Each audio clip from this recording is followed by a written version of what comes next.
Vida de San Camilo de Lelis, el apóstol de los enfermos. Su infancia. Sus padres, Juan de Lelis y Camila de Compelis, contrajeron matrimonio en 1526. Él era capitán de infantería, de profesión mercenario, al servicio de España o de Venecia. Tenía 25 años al momento de casarse. Camila tenía unos 30. Tuvieron un hijo llamado José, el primogénito, que murió de enfermedad a los pocos meses de nacido. Y después de varios años llegó Camilo, cuando ya su madre tenía cerca de 60 años. Por eso muchos lo tuvieron como un milagro. Su madre sabía leer, cosa rara en las mujeres de aquel tiempo, y todos los días rezaba el rosario y el oficio parvo de la Virgen.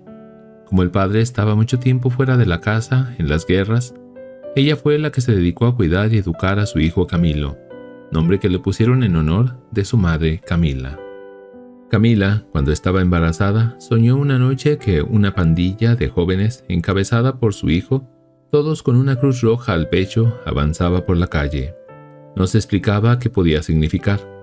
Quizás iban a ser ladrones o bandoleros.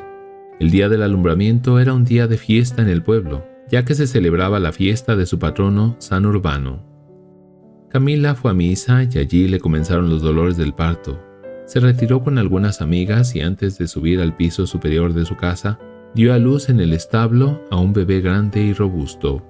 Era el día 25 de mayo de 1550, día del nacimiento de Camilo, en el pueblo de Bocchianico, un pequeño pueblo italiano a la sombra de los Apeninos, poblado de gente pacífica y trabajadora, en el reino de Nápoles y diócesis de Chieti. Su padre, como soldado, luchó varias veces contra los papas y participó en el saqueo de Roma. Al año siguiente estuvo a las órdenes de Carlos Scorpione en la defensa de Nápoles contra los franceses. Después de otro año, bajo el mando de Fabricio Marmaldo, se batió en el asedio y toma de Florencia. En sus tiempos libres, Juan de Lelis era empedernido jugador de cartas y no le faltaban aventuras amorosas. Camilo, por su parte, siguió los buenos ejemplos de su madre, que lo llevaban desde niño por el buen camino. En sus primeros años fue a la escuela, donde aprendió a leer, escribir y contar, pero pronto, con el deseo de imitar a su padre y deseando ser soldado como él, empezó con el vicio de las cartas, los dados y otros pasatiempos de los jóvenes mundanos, y estaba más tiempo en el cuartel con los soldados que en la casa o en la iglesia. Cuando Camilo tenía 3 años, murió su madre. Él lloró desconsolado al verse solo. Su padre le buscó un profesor para enseñarle a leer y escribir y hacer cuentas, pero era rebelde y prefería la compañía de los soldados del cuartel, con los cuales jugaba las cartas y aprendía el manejo de las armas. Soldado en acción. Cuando Camilo cumplió 18 años, su padre, convencido de que no había nacido para las letras, sino para las armas, lo llevó consigo en busca de gloria y aventuras. Cuando Venecia vio amenazado su comercio por los turcos, hizo un llamado a las armas y Juan y Camilo y 2 primos partieron para pelear por una causa tan justa y sagrada. Llegaron a Ancona, camino de Venecia. El padre, ya avanzado en años, se enfermó por el largo viaje a pie. La fiebre lo consumía y Camilo también se enfermó de fiebres tercianas. Desilusionados y débiles, decidieron regresar a casa. En el camino de vuelta, un amigo de armas los recibió en su hogar en el pueblo de San Elpidio, y allí Juan, el viejo guerrero, murió, siendo enterrado en la iglesia de los franciscanos del lugar. Camilo se encontró en el mundo enfermo y sin un centavo. Se sanó y uno de los días vio a unos frailes franciscanos sencillos y felices. Se le iluminó la mente y dijo: «Prometo por la memoria de mi madre que me haré fraile de San Francisco». Se dirigió al convento de donde estaba de superior su tío paterno, Fray Pablo de Loreto. El tío lo recibió con cariño, pero le dijo claramente: «Esta vida no es para ti, sobrino». Como tenía una llaguita en el pie derecho, decidió regresar a Roma, al Hospital de Santiago, para curarse y regresar de nuevo a su vida de aventuras. Trabajaba de auxiliar y por las noches se escapaba a la calle para jugar lo poco que ganaba. Todo lo perdió y al poco tiempo fue despedido. Escribieron en el registro: «No apto para enfermero». En 1569 se enroló al servicio de Venecia y luego de España. Recorrió mares y tierras entre batallas y aventuras. En una ocasión, encontrándose en las galeras de Nápoles, en medio de las peligrosísimas embocaduras de Capri, le sobrevino una borrasca tan impetuosa y alarmante que se resquebrajó el mástil de la galera en que viajaban y ésta estuvo a punto de volcar. En 1574 se enroló en la compañía de un tal capitán Fabio con el fin de defender Túnez. Regresaron a Palermo y, al poco tiempo, supieron que tanto la goleta como Túnez habían sido recuperadas por los turcos. Si hubiera estado allí, hubiera muerto sin remedio. El 28 de octubre de 1574 se salvó de una terrible tempestad en el mar y llegaron a Nápoles con las galeras destrozadas. Un día, decepcionado de esa vida, renovó el voto de hacerse fraile. Había perdido hasta lo que no podía perder: la espada, el arcabuz, la pólvora y hasta la camisa. Su vida tocó fondo. Un amigo lo ayudó con la venta de su capa militar. Con su amigo Tiberio Cenece se fue a Manfredonia, al servicio del convento. En Manfredonia estaba tan pobre que sintió la tentación de robar, pero decidió mendigar en la puerta de una iglesia. Allí lo encontró Antonio Nicastri, maestro de obras del convento de los capuchinos, y le ofreció trabajo en la construcción del convento. Aceptó el trabajo de momento, pensando en regresar después a las armas. El trabajo que debía realizar era arrear 2 borricos durante todo el día, cargados con materiales de construcción. Varias veces estuvo a punto de escaparse de esa vida, porque la pasión del juego le tiraba con fuerza, pero era invierno y decidió quedarse. Los frailes le dieron ropa de invierno para abrigarse, participaba con ellos en la oración y a veces pensaba en su voto de hacerse fraile, poniendo en duda su decisión de regresar a su vocación de soldado aventurero. El 1 de febrero de 1575 lo enviaron al convento de San Giovanni Rotondo para cambiar 2 odres de vino por otros alimentos. Por la noche, el guardián superior, Padre Ángel, conversó largamente con él sobre el pecado y la misericordia de Dios. Aquella noche no pudo dormir. Al día siguiente asistió a la misa de la Candelaria y rápidamente regresó con su burrito a su convento de Manfredonia. Sentía una sensación de frustración y de vacío interior. Hizo un repaso de su vida errante y sintió el amor de Dios y un deseo de cambiar de vida. Y de ahí mismo, en el camino, se puso de rodillas pidiendo perdón a Dios de sus pecados. Decidido a un cambio radical de vida y hacerse capuchino. En Manfredonia pidió el hábito. Le hicieron esperar 4 meses y luego se lo concedieron. Fue enviado a Trivento para tomar el hábito y comenzar el noviciado. Lo llamaban Fray Humilde por su obediencia y humildad. No quiso estudiar para sacerdote y se contentó con ser hermano lego o religioso laico, pero de nuevo se le abrió la llaga del empeine del pie derecho y por más remedios que se aplicaba, no mejoraba y tuvo que ser despedido de la orden por falta de salud. El padre provincial, al despedirlo y verlo tan triste y dolorido, le prometió que, una vez curado, lo recibiría de nuevo. Se dirigió a Roma para curarse en el hospital y a la vez ganar el jubileo del Año Santo 1575. Y allí en el hospital, con un comportamiento ejemplar, se hizo querer y permaneció 4 años. Tomó por director espiritual al futuro San Felipe Neri, fundador de la Congregación del Oratorio, y con él se confesaba todos los domingos y fiestas. Su conversión tuvo lugar el 2 de febrero de 1575. Camilo tenía 25 años. Y desde ese momento en que tuvo una iluminación del Señor, o quizá una experiencia sobrenatural, su vida cambió radicalmente y nunca más cometió un pecado consciente y voluntariamente. Solía decir que antes se dejaría cortar en 1000 trocitos que cometer uno solo, consciente y voluntariamente. Aquel día fue luego celebrado por él siempre y con grandísima devoción guardó el recuerdo de ese don tan señalado y lo llamó el día de su conversión. Después de estar 8 meses en el hospital, se sintió curado y decidió regresar con los capuchinos. El padre Felipe Neri se lo desaconsejó y le predijo que, si volvía a la orden, le aparecería de nuevo la llaga pero no le creyó y volvió a los capuchinos. En Roma mismo lo recibió el padre Juan María de Tusa, que lo había despedido la primera vez, y recibió el hábito en Pena, comenzando el noviciado en Tagliacozzo. Por su gran estatura todos lo llamaban Fray Cristóbal. Pero nuevamente apareció la llaga y a los 4 meses fue despedido por segunda vez de la orden. Otra vez volvió al hospital y, cuando se curó, pidió su ingreso en los frailes menores franciscanos, pero no lo recibieron por la llaga. El problema de la llaga lo llevó por espacio de 46 años. Era una llaga maligna y pútrida y, sin embargo, no tenía mal olor, a pesar de no aplicarle otra cosa que hilas, paños, vendas y ungüento. Esto sucedía en diciembre de 1581. Camilo comprendió que Dios no lo quería como capuchino ni franciscano, y se dedicó de lleno a trabajar en el Hospital de Santiago en el cargo de mayordomo, es decir, gerente, responsable de la dirección y administración ordinaria del hospital, ecónomo, jefe de personal e inspector de servicios.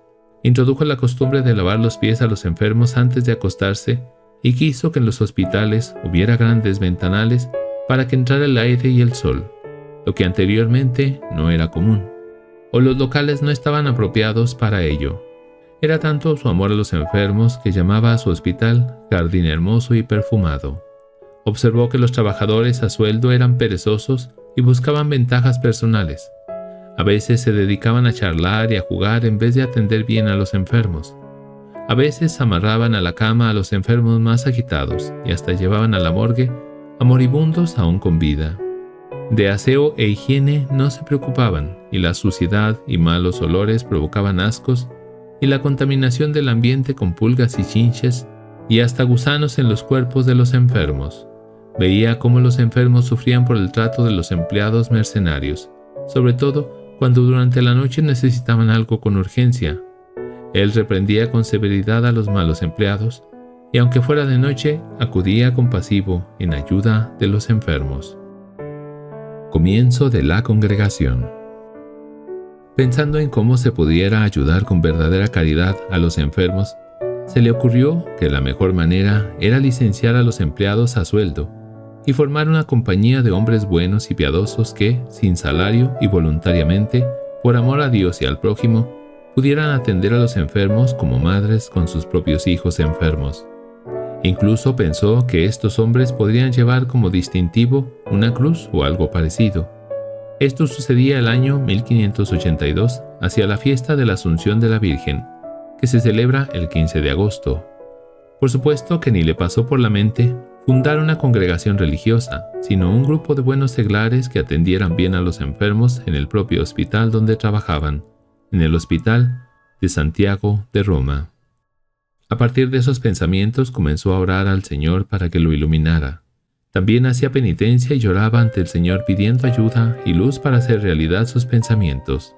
El padre Cicatelli nos dice: recuerdo haberle oído muchas veces que la fundación de esta plantita, congregación, le había costado muchas lágrimas y pasar noches enteras arrodillado en tierra, y que inmediatamente comenzó a buscar colaboradores. El padre Camilo escribió: hablando piadosamente y con verdad, casi puede decirse que esta fundación se hizo milagrosamente, en especial al servirse de un gran pecador como yo, ignorante, lleno de innumerables defectos y faltas, y digno de 1000 infiernos, pero Dios es el dueño y puede hacer lo que quiera, y está infinitamente bien hecho, por lo que nadie debe haber que se admire de por qué medio de un instrumento como este haya actuado Dios, pues era para mayor gloria suya, que de la nada crea cosas maravillosas. Los primeros 5 que se comprometieron con él y fueron la base de la futura congregación fueron Bernardino Norsino, ropero; Curcio Lodi, despensero; Ludovico Aldobelli, farmacéutico; Benigno, simple empleado; y el padre Francisco Profeta, capellán del hospital. Camilo los reunía cada día en una salita del mismo hospital, que convirtieron en capilla.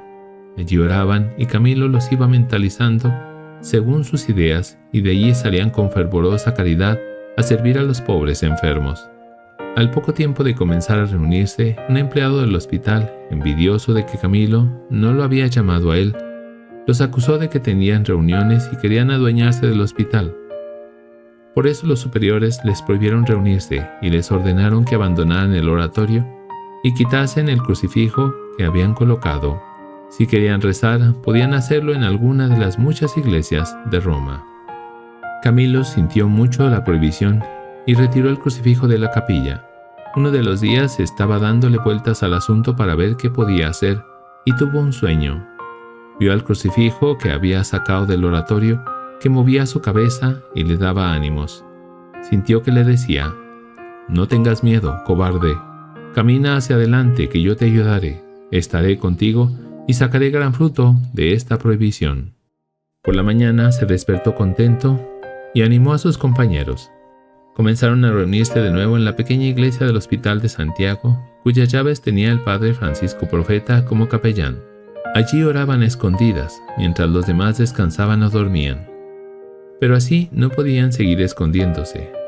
Un día, un tal Marco Antonio Corteselli, a quien Camilo le contó sus penas, le sugirió que abrieran una casa en la ciudad para tener libertad y comenzar así la obra. Siguieron trabajando en el hospital, pero Camilo comenzó a la vez a estudiar para ser sacerdote. Tenía ya 33 años y estudió con verdadera dedicación. Asistió durante cierto tiempo a los cursos inferiores del Colegio Romano, perteneciente a la Compañía de Jesús. Cuando terminó sus estudios, un hombre bueno llamado Juan Antonio Calvi le regaló 600 escudos para los primeros gastos de ordenación, etc. Sacerdote. Fue ordenado sacerdote el 26 de mayo de 1584, con 34 años, por Monseñor Godwell, en la iglesia de San Juan de Letrán, y celebró su primera misa el 10 de junio de 1584 en la pequeña iglesia del Hospital de Santiago de los Incurables. Pocos días después, los directores del hospital, con alegría de que su mayordomo se había ordenado sacerdote, lo nombraron capellán de una pequeña iglesia de su propiedad, Nuestra Señora de los Milagros, situada junto a la puerta del pueblo. Renunció al cargo de mayordomo del hospital el 1 de septiembre de 1584. Los otros 5 consiguieron también dejar sus cargos del hospital y así estar libres para dedicarse a la nueva compañía fundada por Camilo. El 8 de septiembre de 1584, Camilo dio el hábito a Bernardino y Curcio, y los dos con Camilo comenzaron a ir cada día a cuidar a enfermos al Hospital del Espíritu Santo. Allí, pronto se hicieron conocidos por su caridad y entrega. Daban de comer a los enfermos, les arreglaban las camas, los limpiaban, los exhortaban a tener paciencia y a recibir los sacramentos, y todos quedaban satisfechos por su gran caridad. La nueva vida la comenzaron solamente Camilo, Bernardino y Curcio, pero Monseñor Cusano, que después fue cardenal, lo acusó al padre Felipe Neri, director espiritual de Camilo, de que habían llevado a los mejores del Hospital de Santiago con detrimento para los servicios de los pobres enfermos, y llamó a su nueva compañía, Compañía de la Burla. El Santo Padre Felipe Neri, creyendo que Camilo había hecho muy mal con fundar su nueva compañía, rehusó a ser su confesor en adelante, y lo mismo hizo con Bernardino y Curcio. Entonces Camilo consiguió que el padre Octaviano Capelli, jesuita, los confesara hasta que pudo tener sacerdotes en la nueva congregación. Contratiempos. Por desgracia, al poco tiempo se enfermaron gravemente Camilo y Curcio, debido a la humedad de su casa, situada en la ribera del Tíber, a la mala alimentación, al poco descanso y a dormir sobre esteras. Curcio fue llevado al Hospital de San Juan a curarse y Camilo fue aceptado en el Hospital de Santiago y alojado en su antigua habitación de mayordomo. Bernardino se turnaba cuidándolos. Por fin se curaron y volvieron a su iglesia de Nuestra Señora de los Milagros, viviendo allí contentos, aunque muy pobremente. Sin embargo, Camilo decidió cambiar de casa y dejar la iglesia de los Milagros porque la humedad les hacía mucho daño. Vio una casa para alquilarla, pero costaba 50 escudos al año. Un amigo suyo, Pompeyo Baratello, le prometió pagar el alquiler y con esta ayuda pudieron trasladarse en enero de 1585 los 3 compañeros. Pronto se les reunieron muchos otros en la nueva casa, incluso extranjeros. Uno de los primeros fue Blas Opertis, El amigo Pompeyo les pagaba los gastos incluso de alimentación, pero tuvo que marchar fuera de Roma y se quedaron sin ayuda. Entonces Dios suscitó la ayuda de un tal Mauricio, quien les regaló 4 piezas de tierra que, viéndolas, les dio 600 escudos. A su muerte, los dejó herederos de todo lo que tenía. Con estas ayudas, Camilo pudo mantener a la nueva compañía con los nuevos que ingresaban hasta que fue confirmada por la Santa Sede y les fue concedida la facultad de pedir limosna en Roma. Ministros de los enfermos. Camilo al principio había pensado en una compañía solo para laicos, pero según se desarrollaron las cosas, vio que Dios también quería clérigos y sacerdotes. Su plan era una compañía sin votos, pero cuando fue reconocida como orden, tuvo que aceptar también hacer votos solemnes. Tampoco en un comienzo pensó en ayudar a los apestados o encarcelados, sino solamente a los enfermos de los hospitales, pero con el tiempo vio la necesidad y aceptó estos servicios, al igual que atender a los enfermos en sus propias casas. En los hospitales se preocupaban de modo especial de los agonizantes. La atención de sus cuerpos era un medio para llegar a la salvación de sus almas. Un día reunió a los primeros compañeros, que eran ya unos 12, y decidieron llamarse siervos de los enfermos. Pero como había una congregación de siervos, cambiaron el nombre por el de ministros de los enfermos. Y así se llamó desde entonces, porque antes se les llamaba Compañía del Padre Camilo. La peste y hambre. Para el año 1590 sucedió que en Roma, en el monte Quirinal, se extendió una epidemia tan dañina que llevaba a la muerte a la mayoría de los contagiados. Murieron muchas familias enteras de tejedores de terciopelo que Sixto V había traído a Roma para introducir en esta ciudad el arte de la seda. Habitaban en las viviendas próximas a la iglesia de Santa María de los Ángeles, en las antiguas termas. Camilo, con la ayuda de algunos cardenales, compró un asno y, haciendo preparar en casa todo lo necesario, comenzó a mandar cada día 2 cargamentos de provisiones a los enfermos. Él mismo, en persona, con otros 4 compañeros, distribuía casa por casa pan, vino, carne, gallinas, huevos y otras cosas necesarias, repartiendo a la vez los remedios prescritos por los médicos. También arreglaban las casas y cuidaban de los niños. En fin, Camilo y los suyos parecían ángeles enviados por Dios. El cardenal Sfrondato recibió tan buena impresión de ellos que, cuando fue elegido papa con el nombre de Gregorio XIV, erigió la congregación en orden religiosa. Les donó 700 escudos y, mientras él vivió, les asignó 50 escudos mensuales. En ese tiempo de Gregorio XIV hubo una gran carestía de alimentos y una gran mortandad en Roma. Muchos murieron por el hambre y por el frío. Se calcula que fueron unas 60.000 personas en Roma y los alrededores. En esos momentos, Camilo ordenó que se preparase en su casa cada día un gran caldero de cocido de grano, de arroz, de habas o de otras legumbres. Después reunía a los que iban a comer, les hacía rezar en voz alta un Padre Nuestro y un Ave María y les repartía la comida a los asistentes.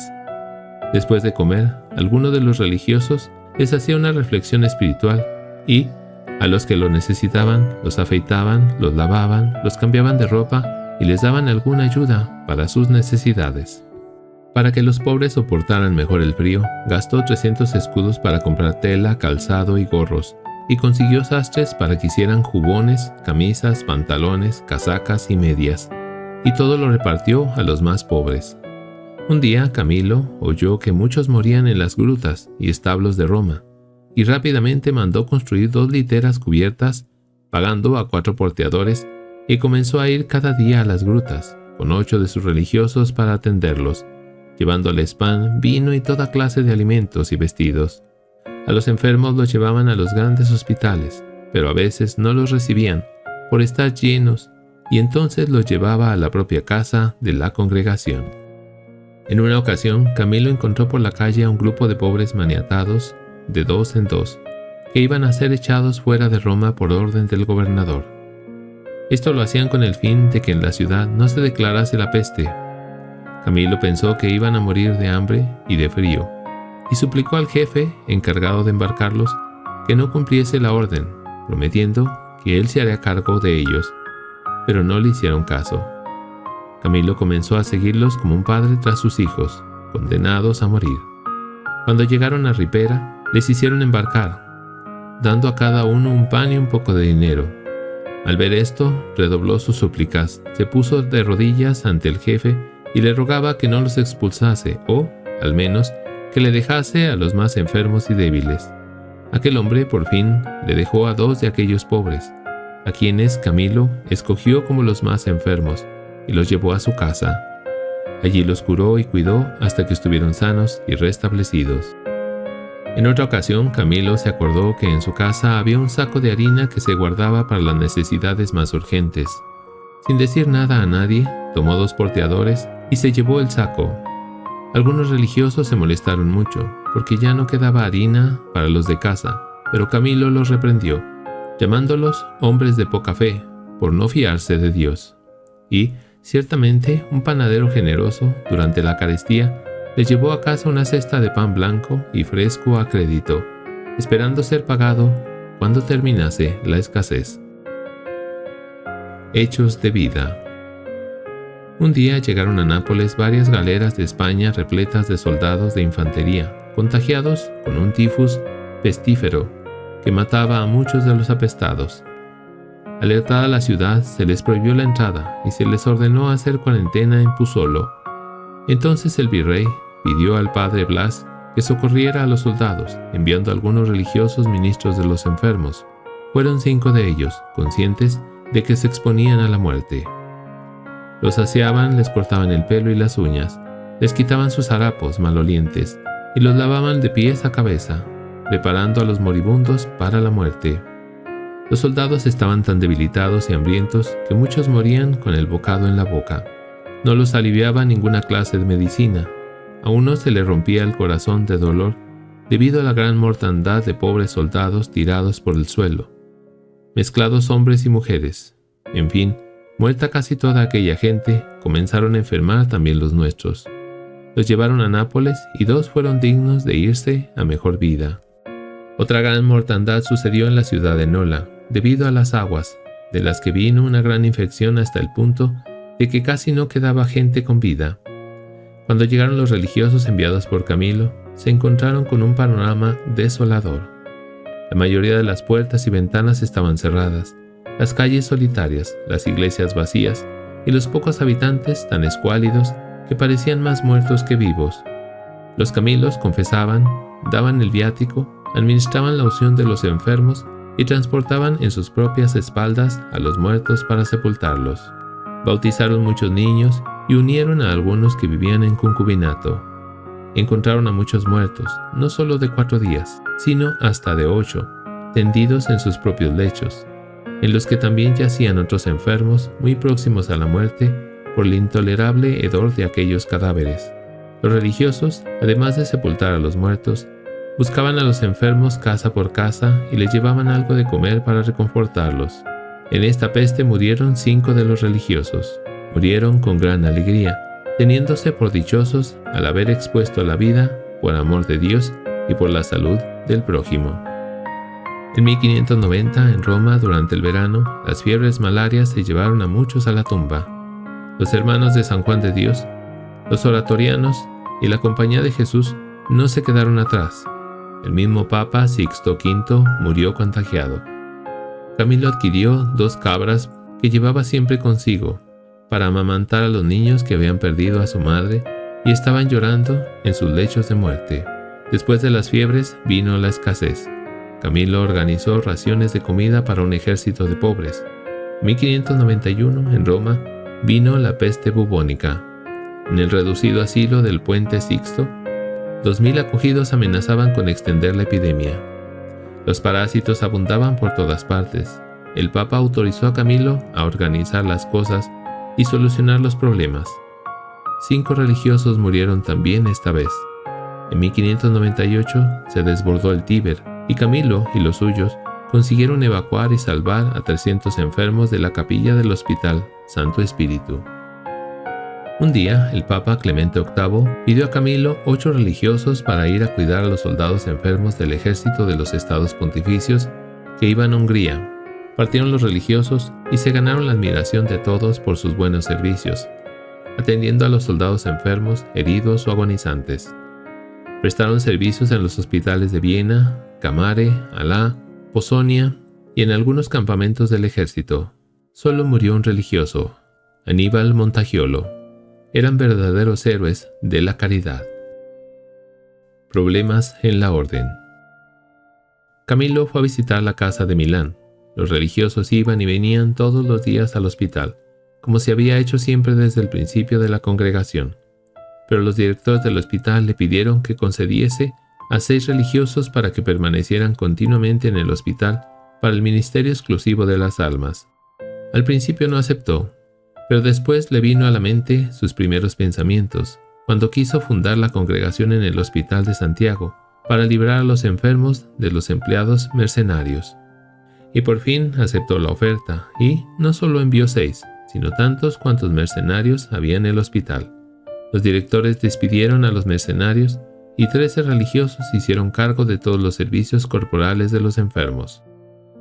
Era el 7 de febrero de 1595. Esto ocasionó un desasosiego en toda la orden, pues los religiosos tenían que hacer todas las tareas físicas de los empleados. Debían comer en el comedor con los seglares, y físicamente no alcanzaban a todo.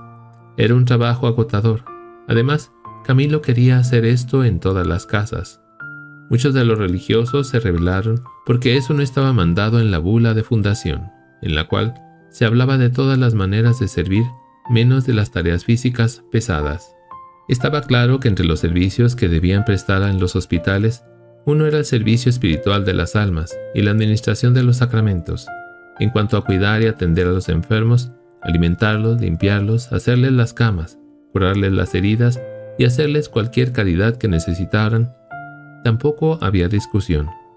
El asunto se centraba en los otros servicios físicos como barrer el hospital, poner y quitar las mesas, sillas, colchones, sacos y fardos, traer la leña y carbón, calderas y otras vasijas, repartir el pan y el vino, hacer guardias de día y de noche y otras 1000 cosas materiales.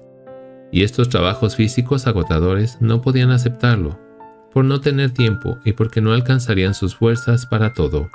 Debían hacerlo los mercenarios. Para tratar de solucionar el asunto se reunió el capítulo general. Comenzó el 14 de abril de 1596 y terminó el 14 de mayo de 1596, con la elección de 4 consultores para que Camilo, como superior general, tuviera que consultarlos para tomar cualquier decisión. Esto no le gustó a Camilo, pero tuvo que aceptarlo por el momento. El segundo capítulo general comenzó en Roma el 12 de mayo de 1599. Eran 25 capitulares y como presidente fue nombrado Monseñor Tarugi. Camilo estaba siempre con su idea de tomar el servicio completo de los hospitales, a pesar de que muchos religiosos no estaban de acuerdo. Se llegó a la conclusión de nombrar una comisión de 4 teólogos para que se decidiera sobre el asunto. 2 teólogos fueron elegidos por Camilo y los otros 2 por el capítulo y, como quinto componente, fue nombrado por todos el padre Tarugi. Mientras los teólogos estudiaban el asunto, llegó la noticia de que en el ducado de Saboya se había declarado la peste con muchas muertes entre la población. Su Alteza, el duque, encargó a su embajador en Roma que pidiera al Papa que enviara al mayor número posible de los religiosos de Camilo. Camilo fue el primero en ofrecerse, y otros muchos también lo hicieron, lo que impresionó muy positivamente al Papa. Fueron escogidos 15, pero la peste se iba extinguiendo y el ducado había entrado en guerra con el rey de Francia. Por ello, el duque pidió interrumpir la expedición. Terminó el capítulo el 9 de agosto de 1599. Camilo no consiguió que se aprobaran sus ideas y, como había suspendido el estudio de los religiosos, se mandó que se continuaran y que se siguiese confesando en sus iglesias. Lo bueno era que, a pesar de las diferencias, la orden era muy apreciada y de diversas ciudades de Italia y España pedían que abrieran nuevas casas. Así se fundaron las casas de Florencia, Ferrara, Messina y Palermo. Por fin, el año 1600, se llegó a la paz total en la orden. Se concedió que Camilo pudiera abrir nuevos servicios en los hospitales, pero que los trabajos pesados fueran para los seglares y los religiosos se hicieran cargo del aspecto espiritual y de la atención personal a los enfermos. Camilo y los consultores aceptaron por fin esta fórmula, y para confirmarla recorrieron las casas de la orden para que todos conocieran la decisión definitiva y presentarla al Papa en vistas a su aprobación apostólica. En la bula de aprobación, el Papa Clemente VIII concedió a Camilo el servicio en los hospitales para sus religiosos, pero quedan excluidos los trabajos pesados, en torno a los cuales había existido siempre el problema de las desavenencias. A los sacerdotes se les concedía estudiar y confesar en las iglesias. También se suprimía la cláusula, aprobada por el Papa Gregorio XIV, en la que se decía que debían ser más los religiosos laicos que los ordenados. Se abolía la perpetuidad en los cargos, reduciéndolos a la duración de 6 años, exceptuando a Camilo por ser el fundador. Salvado de los peligros. El 14 de septiembre de 1602, Camilo partió de Nápoles a Génova, embarcándose en una galera. Vino una terrible y espantosa tempestad, y todos, marineros y pasajeros, creían estar ya en el fin de sus vidas. El marqués y la marquesa imperiales, que viajaban en la misma galera, pidieron a Camilo que rezara a Dios para que lo salvase del peligro. Camilo, forzado por tantas súplicas, bajó al camarote del capitán y rezó 5 Padres Nuestros y 5 Aves Marías a las llagas de Jesús y, al instante, se calmó la tempestad, como si Camilo hubiera tenido poder sobre el viento y las aguas. El 26 de agosto de 1603 viajó Camilo de Sicilia a Nápoles en las galeras de Génova. Sobrevino una tempestad tan grande y terrible como nunca antes la habían sufrido en su vida. Era una noche oscura con mucha lluvia, relámpagos y granizo. Parecía que se iba a hundir el mundo. Mucha gente murió, pues el viento arrastró de la superficie de las galeras cantidad de personas y las sumergió en el mar. En aquella noche infeliz, en medio de los golpes del mar, mientras todos gritaban con voz fuerte y se golpeaban el pecho confesándose unos a otros, Camilo se encomendaba fervorosamente a la divina piedad. En esto, 2 nobles señores le dijeron: «Padre, rece por nosotros, que ya estamos todos muertos». Él les dijo: «Como signo de penitencia y para aplacar la ira de Dios, cortaos ahora mismo esos tupés de cabello y haced oración. No dudéis, porque tengo esperanza que el Señor no nos dejará perecer en esta ocasión». Hicieron lo que les ordenó y, al instante, en su presencia se pusieron también ellos a orar. Poco después, mientras estaban en aquella angustia, llegó el día, y apareció asimismo el sol de la misericordia, que los libró de aquella borrasca. Por la mañana llegaron a Nápoles con un tiempo tan malo que la gente, maravillada, se asomaba a las ventanas y galerías para rogar por ellos. Renuncia al cargo de general. El 2 de octubre de 1607 se reunió la dieta de toda la orden en Roma. Camilo, con 58 años, pidió que lo exoneraran de su cargo de general y, al fin, lo consiguió. Desde ese momento se comportó como el último de los súbditos. En el comedor fue a sentarse en la mesa de los sacerdotes y, al día siguiente, escribió cartas a toda la orden para comunicarles su renuncia. Fue elegido como vicario general de la orden el padre Blas de Opertiz, y su nombramiento fue confirmado por el mismo Papa. Pero tanto el vicario general como los consultores decidieron que Camilo ocupara siempre el segundo puesto después del vicario general, o de cualquier general que le sucediese. Y le dieron poder de no estar bajo la obediencia de ningún superior, y que pudiese estar en la casa que él escogiese, con un compañero escogido por él. Al renunciar Camilo, la orden tenía casas en 15 lugares de Italia. Había en la orden 242 profesos, de los cuales 88 eran sacerdotes, además de 80 novicios. En ese momento tenían a su cargo 8 hospitales: Hospital Grande de Milán, Hospital Grande de Génova, Santa Ana de Ferrara, Hospital de Viterbo, Los Incurables y Santiago de los Españoles de Nápoles, el de Mantua y el de Chieti. Para Camilo, después de su renuncia, su mayor felicidad era atender y cuidar a los enfermos de los hospitales. Les cortaba el pelo, los peinaba, les cortaba las uñas, les limpiaba la boca, les vendaba las llagas, les calentaba los pies, les secaba las camisas húmedas. Cuando estaba en el hospital, siempre llevaba 2 orinales atados a la cintura, con el fin de evitar a los enfermos levantarse de la cama para no caerse ni enfriarse. También acostumbraba a llevarles frutas y no ahorraba esfuerzos para pedir a los ricos ayuda para darles a sus enfermos. Por las noches hacía guardias y recorría las camas tapando a los enfermos y atendiendo sus necesidades. Él decía que los hospitales eran minas de oro y de piedras preciosas para él y para los suyos, pues se podían hacer ricos espirituales. Y estos trabajos no solo los hacían en los hospitales, sino también por las casas, cuando había agonizantes.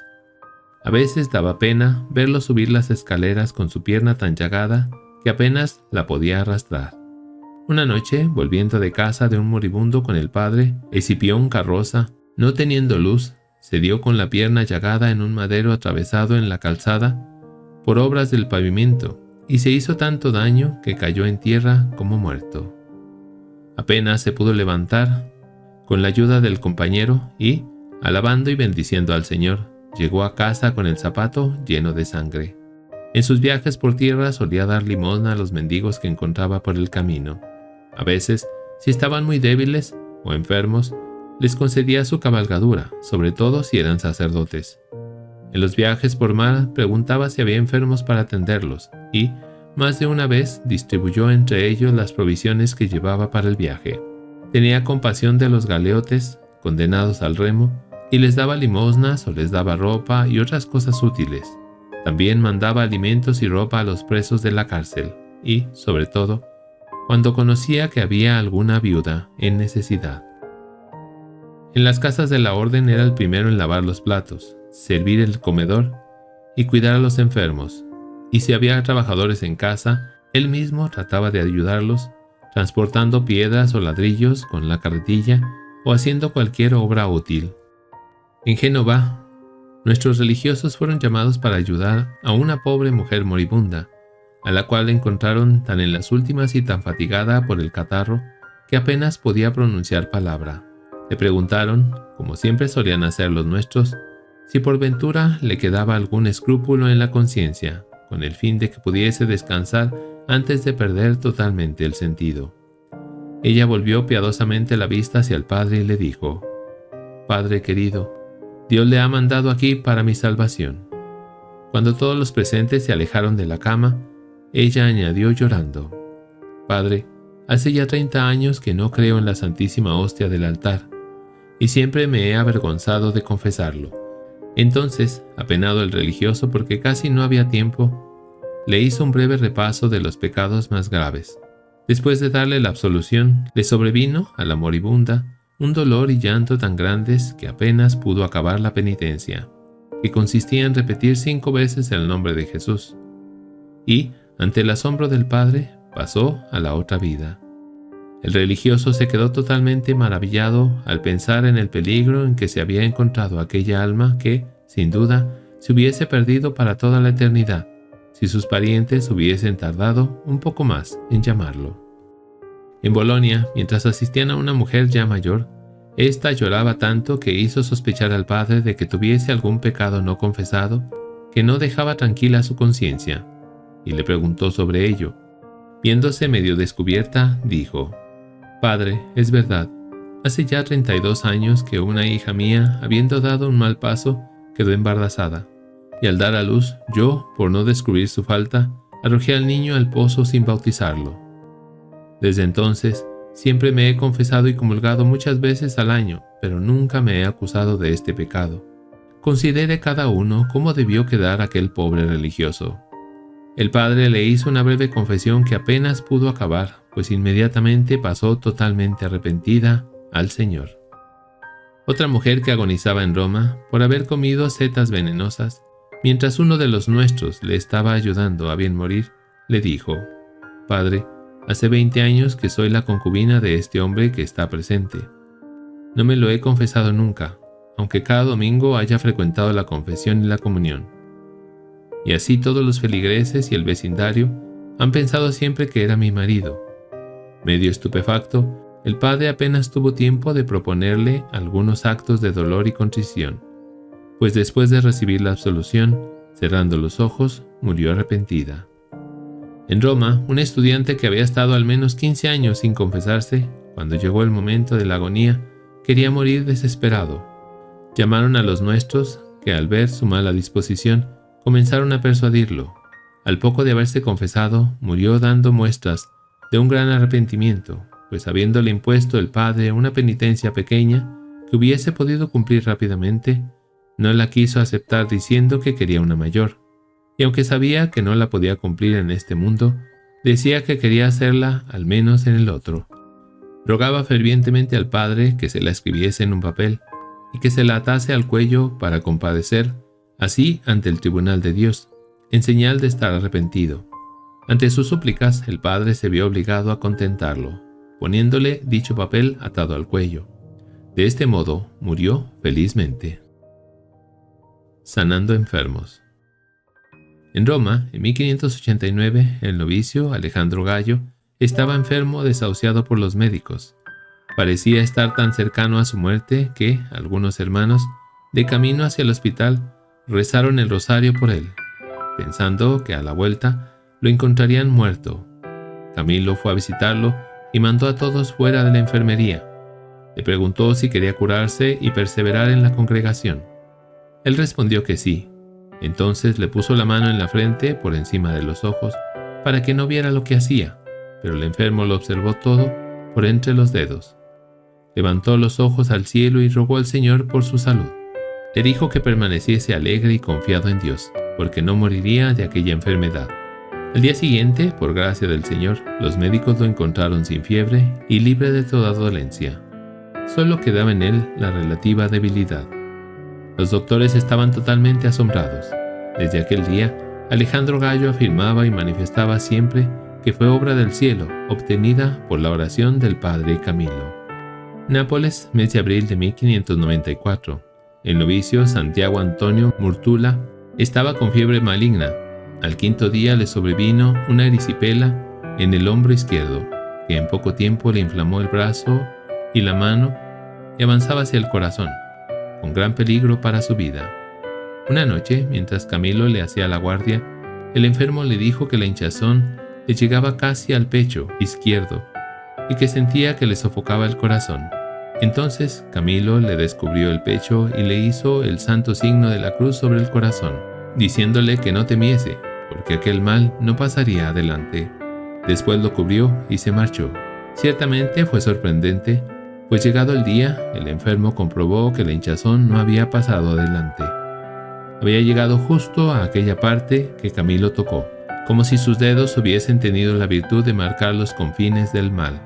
Allí se había hinchado más de lo normal, como si intentase pasar a la fuerza, pero al no permitirlo la divina bondad, por el contrario, de la mano de su santo siervo, volvió hacia atrás, desahogando su rabia contra el hombro y la cabeza, que se hinchó como un balón de viento.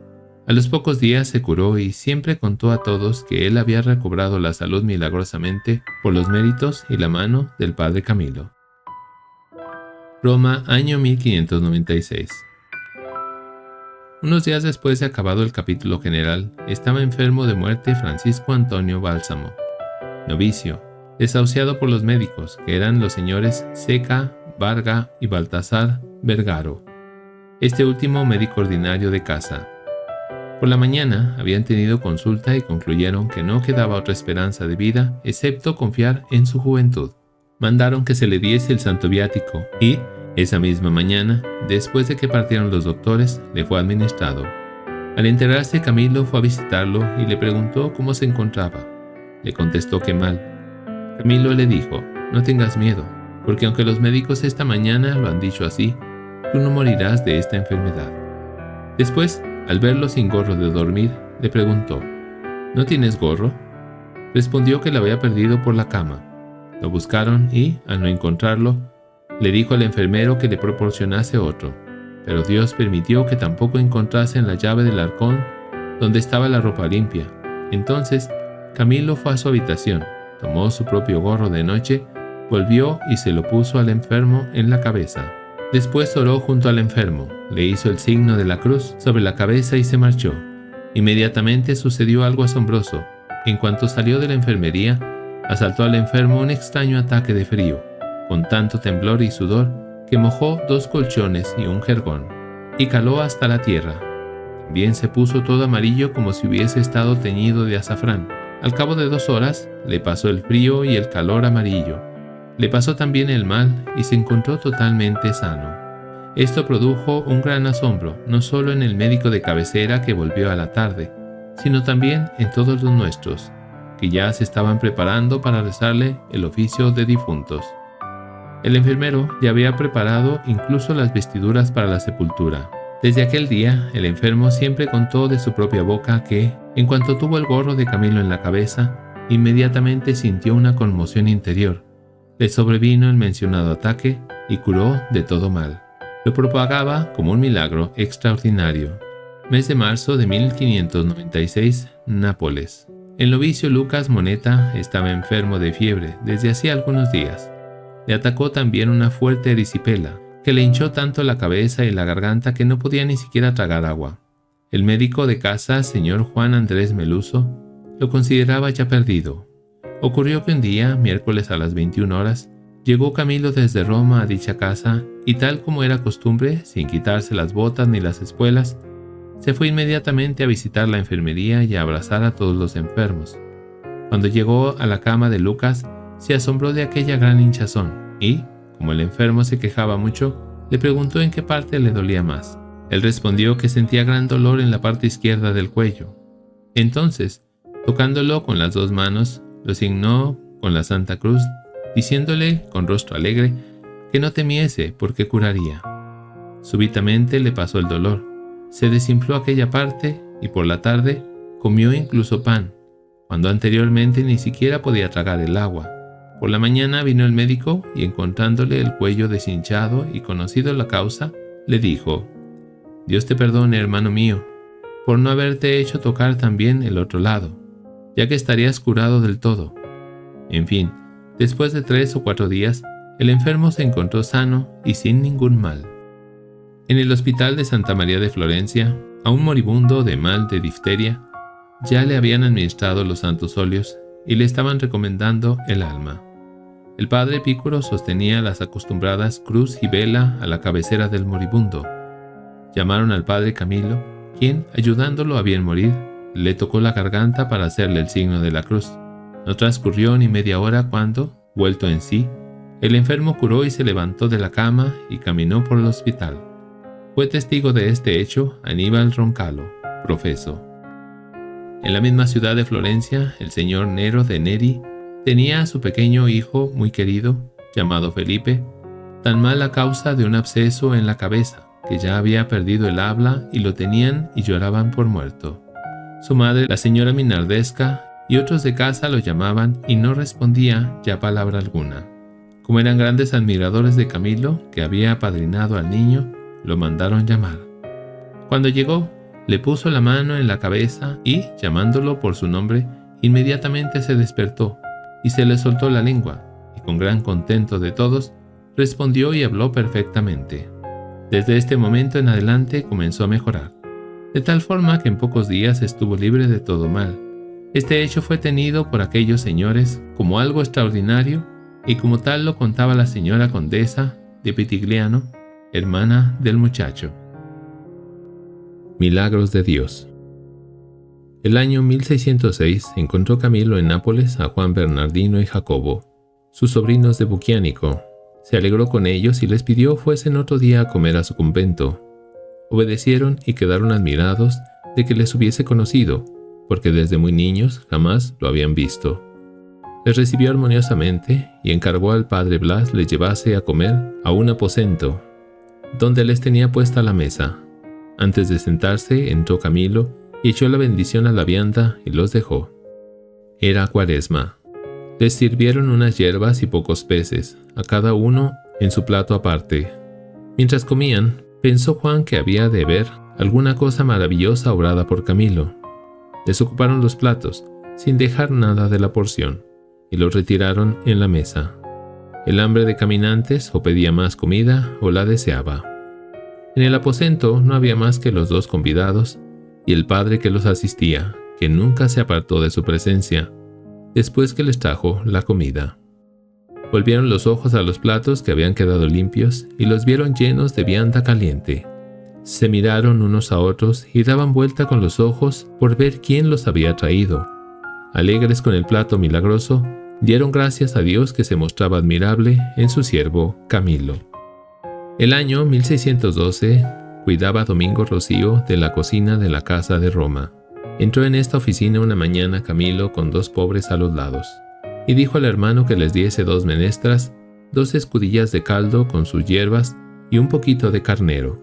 Domingo obedeció. Añadió Camilo: haz lo mismo con todos los pobres de la puerta. Salió el hermano a ver los que eran y halló cerca de 40. Dijo al padre Camilo que, dando de la menestra y carne una pequeña parte a cada uno, ayunarían los padres. Camilo le reprendió y le dijo: oh pobrecillo, tú desconfías de la gracia de Dios. Y mandó se diese la menestra y porciones a los pobres. Obedeció el hermano, y Camilo le ayudó a llevarlas a la puerta, añadiendo a la carne pan y vino. A su hora, el superior dio la primera señal para tocar a comer, y pasó a la cocina a ver si estaba a punto. Dijo el cocinero lo que había pasado, y que ni había menestra ni porciones. Vio la olla casi vacía, lo contó al prefecto, pero por haberlo hecho Camilo, ninguno se atrevió a despegar la boca, pensando en suplirlo con pan, queso y otras menudencias. Pasó el superior por el aposento de Camilo y vio por un resquicio de la puerta que estaba arrodillado en oración con los brazos en cruz. Tocaron a comer y, cuando el cocinero pensó que no había que dar de comer a los religiosos, halló la olla llena, como si no la hubieran tocado, con toda la menestra y la carne. Comenzó a clamar con grandes voces: ¡milagro, milagro! Le cerraron la boca y ordenaron que no hablara palabra alguna, por el gran disgusto que daría a Camilo. Afirmó este suceso Domingo Rocío, por cuyas manos pasó. Sucedió en Roma antes que el padre Camilo pasase a Nápoles y a Boquiánico, donde ahora está. En este lugar recién venido Camilo, Marta Galeasa tenía en casa una cubeta de vino que hacía 2 cargas. Juan Bautista Grillo, su marido, médico de la villa, le ofreció al siervo de Dios esta cubeta. No la aceptó, pero convino solamente en que se la enviase un poco cada día. Así lo hizo por un mes continuo, y mañana y tarde le enviaba cada vez 3 frasquillos de vino. Se comenzó a gastar por mayo, y no solo sacaron vino para Camilo, mas también para otros muchos. Y habiendo ido el doctor a Villa Magna, le enviaron una carga. Cuanto más sacaba, salía el vino más claro y mejor. Llegado el tiempo de la vendimia, y queriendo vaciar la cuba para llenarla de vino nuevo, llenaron un barril y otros vasos, que harían todos más de una carga, y viendo que no podían agotarla, acordó María Galaza distribuirlo por los vecinos, que iban con jarros y decían con maravilla que no podían agotar la cuba. Tuvieron los 2, Juan Bautista y Marta, el caso por milagroso, y afirmaron con juramento que, por haber dedicado esta cubeta a Camilo, se había multiplicado, diciendo no ser posible por camino humano haber podido sufrir tanta saca la cubeta. En el mismo tiempo se ofreció pasar el padre Camilo de Buquiquiánico a Loreto a visitar unos deudos de su madre. Fueron en su compañía 2 hombres de a pie para cuidar de los caballos. Sus nombres: Juan Bernardino di Cola, Di Giacomo y Antonio el del Abate. Llegó cerca de Loreto por la noche. Se aposentó en el convento de los capuchinos, distante 1 milla del lugar. Lo recibieron amorosamente. Solo sentían no hallarse con vino, ni que dar de cenar a los criados mozos, con hambre y cansados del camino, y ser tarde para salir a buscarlo. Se lo dijeron a Camilo, que, confiando en la divina providencia, con santa humildad, dijo que no les faltaría a Dios con su gracia. Llevaron a los 2 al refectorio, les dieron unos pedazos de pan y una ensalada y menestra, material corto para el hambre que traían, mas lo que les afligió notablemente fue ver a un religioso que con gran mesura llevó un cántaro de agua y llenó los vasos de ella, y se los puso delante diciéndoles que por amor de Dios perdonasen y que tuviesen paciencia, que ni aun para los religiosos tuvo bastante vino. En esto entró el padre Camilo en el refectorio y viendo lo que les habían puesto en la mesa, echó la bendición y salió. Los mozos, cuanto más comían, más se aumentaba el manjar. Después de estar satisfechos, rehusando echar mano del agua, Habían resuelto dejarla para el final y beber muy poco de ella. Hallaron ser excelente vino, que les regaló y satisfizo. Pensaron que el religioso lo había hecho intencionalmente, para que no gastasen mucho, y se le quejaron de que se hubiese burlado. Quedó el fraile atónito, sabiendo con gran certeza que no había echado vino, sino agua, y no pudiendo creerlo, quiso gustarlo y vio que era buenísimo vino. Y para certificarles de que no se había burlado, y que les había puesto agua en los vasos, tomó el cántaro que había quedado en el refectorio y hallaron ser agua, con lo que atribuyeron todo a milagro de Camilo y a su bendición. Llamó el refitolero a los religiosos y con pasmo les contó todo lo que había pasado. Los dos huéspedes, aunque cansados, pasaron casi sin dormir la noche, desvelados con el milagro que con juramento expusieron. Otra vez, en Nápoles, se encontraron en la casa 110 bocas de familia y faltando el pan para la mañana, en el momento de la comida, llegó el encargado del comedor a decirle que no había pan suficiente y si quería que tocase la campana. Entonces, alzando el corazón a Dios y encomendándole esta necesidad, puso toda su confianza en la divina providencia y dijo: «Id a tocar». Cuando el encargado iba a agarrar con la mano la cuerda de la campana, he aquí que se oyó por toda la casa un toque muy fuerte del timbre de la puerta. Abrieron y se encontraron con que la virreina, señora condesa de Benevento, enviaba limosna con varios porteadores cargados de pan y de trigo, con gran asombro de todos los de la casa. Jesús y María. Camilo amaba tanto a Jesús presente en la Eucaristía que se pasaba muchas horas en adoración ante Jesús sacramentado, siempre que podía y estaba libre de sus obligaciones del hospital. Ningún día dejaba la misa, a no ser que estuviese muy enfermo o impedido por alguna causa grave. Estando de viaje procuraba celebrarla siempre, aunque tuviera que ponerse ornamentos muy cortos por ser él muy alto. También se confesaba todos los días que podía, antes de la celebración de la misa. Después de la celebración, estaba un largo rato dando gracias a Dios por el gran regalo de la misa y de la comunión. Por otra parte, amaba entrañablemente a María Santísima, nuestra Madre. Por la calle siempre iba rezando el rosario con los ojos bajos y exhortaba a los religiosos a hacer lo mismo. Nunca pasó delante de una imagen de la Virgen o de otro santo sin que le hiciera una reverencia y, a veces, hasta se quitaba el sombrero. Ordenado sacerdote, quiso celebrar su primera misa en el altar de la Virgen. Desde los primeros días de su conversión, rezaba todos los días el oficio parvo de la Virgen. Se inscribió en la congregación mariana del Colegio Romano de la Compañía de Jesús. Todas las mañanas rezaba las letanías de la Virgen y varias veces peregrinó a Loreto. Solía invocar a la Virgen como reina de los ministros de los enfermos y salud de los enfermos. Decía que, cada vez que invocaba sobre los moribundos el santísimo nombre de Jesús y de María, era como si tirase una saeta o piedra a la frente del diablo. Los ángeles.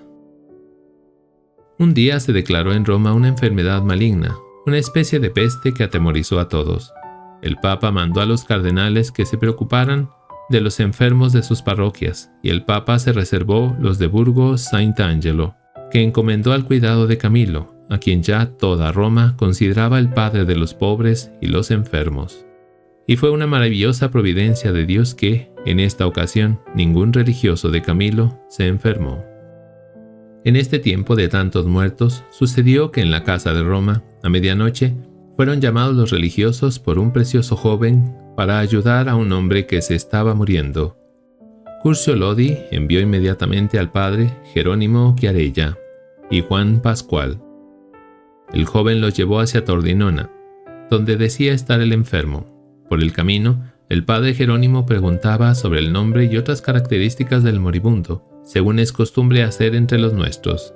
Pero cuanto más apretaba el paso el padre para alcanzar al joven, tanto más aceleraba éste, guardando siempre una distancia de al menos 10 pasos.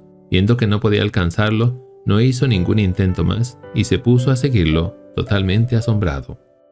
Cuando ya estaban cerca de Tordinona, el joven se volvió y dijo a los religiosos: «Aquí arriba está el moribundo», y le señaló una puerta abierta.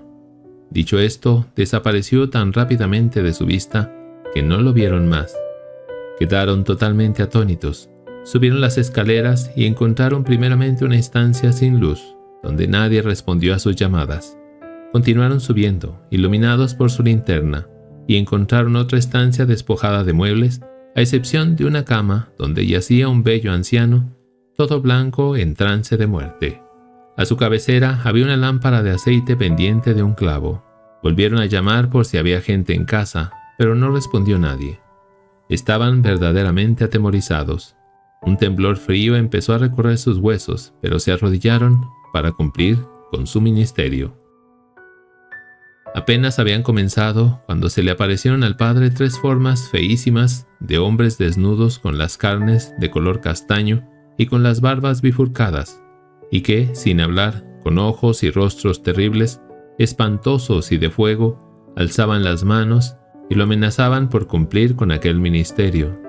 Entonces, completamente asustado, el padre estuvo a punto de alzar el grito hasta el cielo, pero haciendo un esfuerzo se levantó en pie y comenzó a hablar al moribundo en voz alta, diciendo: Jesús, Jesús, María, San Miguel, San Gabriel, San Rafael, defendednos. Exhortaba al anciano a no temer por aquellas horribles visiones de demonios y a confiar siempre en la divina misericordia, a tener dolor y arrepentimiento de sus pecados, a creer firmemente todo aquello que creía la Santa Madre Iglesia Católica y, sobre todo, a invocar siempre en su ayuda los santos nombres de Jesús y María, mientras le ponía ante sus ojos la imagen del crucifijo. Después de decir estas y parecidas cosas, se volvió hacia atrás y no vio más que sombras de aquellas malas bestias, que al sonido e invocación de los nombres de Jesús y María habían desaparecido, dejando un fuerte mal olor en aquella estancia. Poco menos de un cuarto de hora después, el enfermo pasó a la otra vida sin haber hablado ni una sola palabra. Solo había hecho gestos y movimientos con el rostro y con los ojos, como si se encontrase frente al inapelable tribunal de Dios, llamado a juicio y acusado por sus enemigos, y esperase la sentencia final. Le invadía un sudor y temblor tan grande y frío que los padres estaban espantados de mirarlo. Al fin parece que pasó tranquilo y consolado, como si hubiese salido de una gran lucha y como si hubiese obtenido la victoria sobre sus enemigos y el perdón y misericordia de sus pecados. Los padres sentían dejarle solo y pensaron llamar a algún vecino para que lo velase. Mientras estaban diciendo esto, se dieron cuenta de que en la habitación había una pequeña puerta abierta y, entrando, vieron en la estancia contigua, con gran sorpresa por su parte, a una anciana que dormía sobre una silla de paja. Al despertarla, se sorprendió de su visita. No los había mandado llamar. Los padres le preguntaron quién era aquel enfermo, y ella respondió que era un hombre forastero venido a Roma para sus negocios, y que, habiendo enfermado, se había portado con tanta paciencia que parecía un mártir de Jesucristo, y añadió otras muchas cosas acerca de su bondad. Le preguntaron además quién era aquel jovencillo que había ido a llamarles a casa, y respondió que no sabía nada, y por eso mismo se había extrañado no poco de su visita, pues el anciano no había sido visitado por nadie durante su enfermedad. Todo esto les confirmó en la idea de que aquel joven no era otro que su ángel custodio. Nadie debe extrañarse, ya que todos sabemos que el Señor nos ha puesto bajo su custodia para que tengan cuidado de nosotros, sobre todo a la hora de la muerte, cuando, sin duda, necesitaremos más que nunca su apoyo. Además, para confirmar lo dicho, quiero añadir ahora el testimonio de San Felipe Neri. Se encontraba Felipe Neri ante la agonía del señor Virgilio de Crescenzo, patricio romano, gentil hombre de señalada bondad, y le dijo a uno de nuestros sacerdotes llamado Claudio Vincenzo, que también acompañaba al moribundo: Padres, entregaos de corazón a este santo ministerio de la caridad para con los moribundos, porque yo os digo, para ánimo vuestro, que he visto a los santos ángeles poner las palabras en boca de uno de los vuestros, mientras recomendaba el alma de un moribundo. Yo estaba presente. En varios de sus viajes, acercándose la noche y estando en lugares peligrosos llenos de nieve, o no conociendo el camino, y viéndose Camilo como perdido, recurría a la oración y le salía al encuentro alguno que le acompañaba por el camino justo. En ocasiones tuvo por seguro que aquellos no podían ser más que ángeles enviados desde el cielo en su ayuda. Recomendaba cariñosamente la devoción al propio ángel custodio, diciendo que él había recibido especiales favores del mismo. Su muerte. Camilo asistió al quinto capítulo general celebrado en Roma en abril de 1613. Salió delegado general el padre Francisco Antonio Niglio, que deseó visitar las casas y le pidió a Camilo que lo acompañase. Al llegar a la casa de Génova, Camilo se enfermó gravemente. Algunos querían que se quedara definitivamente en Génova, pero él decía: «Tengo necesidad de ir a Roma, porque así es la voluntad de Dios». Cuando mejoró, decidió ir a Roma en una galera y en menos de 3 días llegó la nave a Civitavecchia. De allí, en una litera, llegó a Roma el 13 de octubre de 1613. En Roma estuvo prácticamente al cuidado de los hermanos, porque ya no tenía fuerzas para trabajar. Cada noche, llamando a diferentes padres, hacía decir en su presencia las letanías de los santos o de la Virgen, y hacía el examen de conciencia. Poco a poco, su mal se fue agravando. Al principio de su estancia en Roma, iba a misa todos los días a la capilla, y, después, ya no pudo salir de su celda, pero era tanta la fama de santo que tenía, que una mujer llegó a la portería con el deseo de que pudiera bendecir y sanar al hijo que traía en sus brazos. El 10 de julio de 1614 envió una carta testamento a todos los religiosos presentes y futuros en la que afirma: «Recomiendo que siempre se sirva no solo a las almas, sino también a los cuerpos de los enfermos. Y para poder perseverar en tal servicio hay que practicar la santa pobreza con toda diligencia, cultivar la unión, la paz y la concordia entre todos y cumplir los votos. Caminemos por el camino de la santa y verdadera renuncia de la vida espiritual. Nuestro instituto necesita hombres decididos a cumplir con la voluntad de Dios, entregados a los demás y deseosos a conseguir la santidad. Exhorto a todos los presentes y venideros a no querer sobresalir y a caminar con santa sencillez por el camino trazado en nuestra bula de fundación, y a que todos sean fidelísimos en esto. Envío 1000 bendiciones a todos los presentes y futuros que trabajarán en esta santa viña del Señor hasta el fin del mundo». Cuando Camilo vio que se ponía peor, pidió que le dieran la comunión como viático y también el sacramento de la unción de los enfermos, que le fueron administrados por el padre general Francisco Antonio Niglio, el día 11 de julio de 1614. Después quiso dirigir unas palabras a los padres presentes y los exhortó a la observancia de las reglas de la orden y, sobre todo, a tener caridad con enfermos y unión y caridad entre ellos, y pidió perdón por sus faltas. También pidió que rogasen al Papa Pablo V que le concediese su santa bendición y la indulgencia plenaria, lo que le fue concedido. El 14 de julio, día de San Buenaventura, entregó su alma a Dios, teniendo los ojos fijos en el crucifijo y las manos y los brazos en forma de cruz, invocando el nombre de Jesús y de María, mientras decía las palabras: «Que el dulce rostro de Jesús se te presente sonriente». Hacía 40 años que se había convertido, 28 de que fue aprobada a la congregación por Sixto V, y 20 después que fue elevada a la categoría de orden por el Papa Gregorio XIV. Una vez fallecido, vistieron su cuerpo con los ornamentos sacerdotales. Su rostro parecía estar riendo, pues estaba lleno de belleza y dulzura. Por la mañana lo llevaron a la iglesia para rezar el oficio de difuntos y celebrar misas por su alma.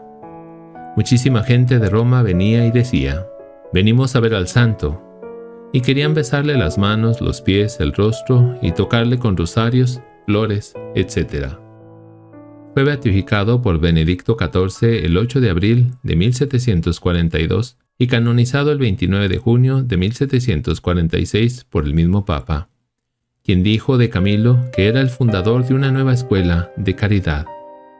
El Papa León XIII lo nombró en 1886 patrono de los enfermos y de los hospitales, junto con San Juan de Dios. Pío XI, en 1930, lo proclamó protector de los trabajadores de la salud y lo propuso como modelo de servicio a los enfermos. Su escultura se encuentra en la Basílica de San Pedro de Roma. Su fiesta se celebra cada año el día de su muerte, el 14 de julio, fiesta de San Buenaventura, Actualmente la orden trabaja en hospitales propios y ajenos, en residencias de ancianos para pobres y enfermos, en centros para discapacitados y en la formación a través de centros de humanización de la salud. En total, son unos 1000 religiosos, sacerdotes y hermanos, en unos 28 países. Su hábito es negro y llevan al pecho la cruz roja, signo que indica a Cristo sufriente en el enfermo. Ya la cruz roja ondeaba en los campos de batalla y en los hospitales en el pecho de los religiosos Camilos. El padre Luis Tesa, Camilo, fundó, en unión con la beata Josefa Vanini, la Congregación de Hijas de San Camilo. La beata María Domenica Brun fundó las Hermanas Ministras de los Enfermos. Bendito sea Dios por la vida de San Camilo y las bendiciones que ha derramado sobre el mundo por medio de él y de su orden. San Camilo de Lelis ruega por nosotros.